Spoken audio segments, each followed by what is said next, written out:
Hello दोस्तों, मुझे उम्मीद है कि आप सभी अच्छे होंगे। दोस्तों, आज फिर मैं आपको एक कहानी सुनाऊंगा और फिर कहानी के बाद हम उसके मोरल को समझेंगे, उसमें छिपे हुए एक मैसेज को समझेंगे। तो कहानी इस तरह शुरू होती है कि एक गांव था, वहाँ पे एक बहुत धनी आदमी रहता था। बहुत ज़्यादा पैसा था उसके पास, बंगले थे, मतलब बहुत सारी प्रॉपर्टी थी।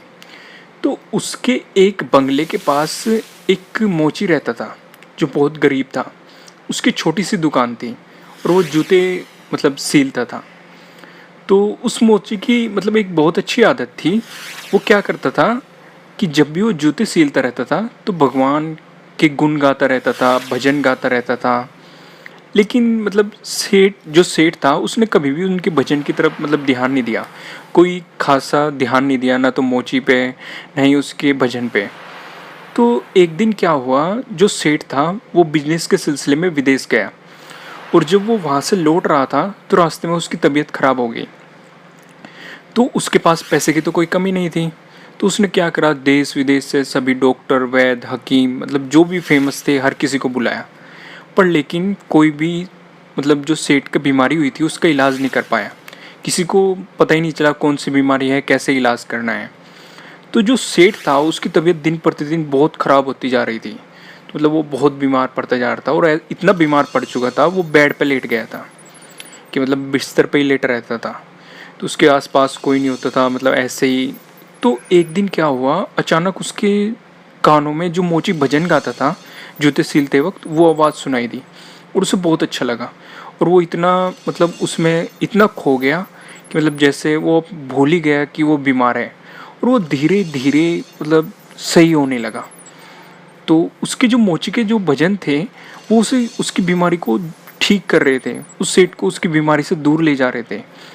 तो एक दिन क्या हुआ, उसने मोची को बुलवाया, सेठ ने, कि मोची को बुला के लाओ।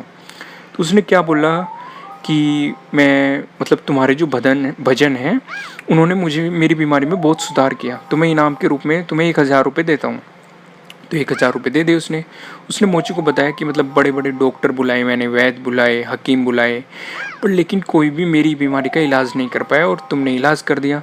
तो ये 1,000 रुपये मेरी तरफ से इनाम के लिए समझो। तो मोची ने वे पैसे ले लिए और बहुत खुश हुआ। तो पता है क्या हुआ, मोची को रात को नींद नहीं आई। वो सारी रात यही सोचता रहा कि इतने पैसे कहाँ छुपा के रखूँ, इनसे मैं क्या क्या खरीद सकता हूँ, और इस वजह से वो यही चीज़ें कैसे खर्च करूँ, मतलब यही सोचता रहा और काफ़ी परेशान रहा। और धीरे धीरे उसने काम पे भी आना बंद कर दिया, वो यही चीज़ें सारी सोचता रहता था।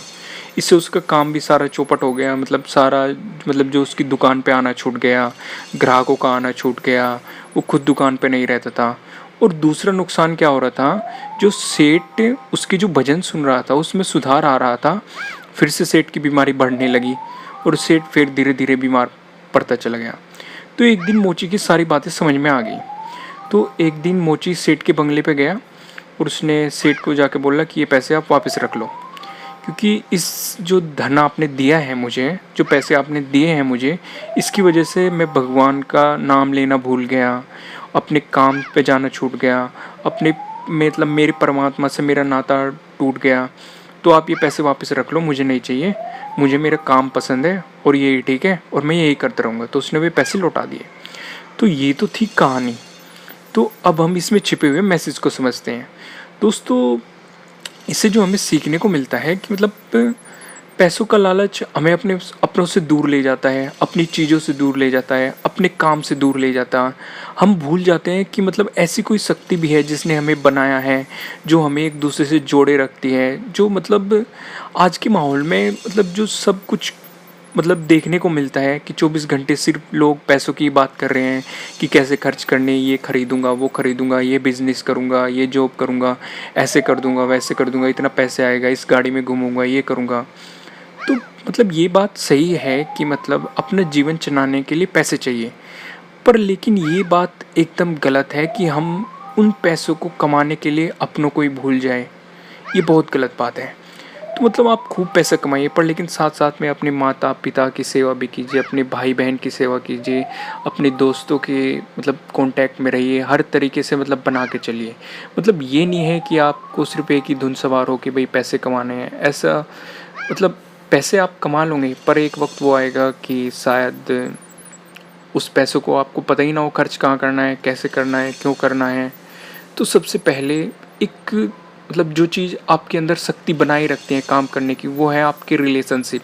आपके पेरेंट्स के साथ या फिर आपके रिलेटिव्स के साथ, आपके फ्रेंड के साथ, उन पे ज़्यादा काम कीजिए। पैसा ऑटोमेटिकली आ जाएगा, आज नहीं तो कल। अपने काम पे अगर आपका थोड़ा भी ध्यान है तो पैसा आ जाएगा, पैसे की टेंशन मत लीजिए। तो दोस्तों, मुझे उम्मीद है कि आपको ये वीडियो अच्छी लगी होगी, और अगर अच्छी लगी है तो इसे लाइक ज़रूर कीजिएगा।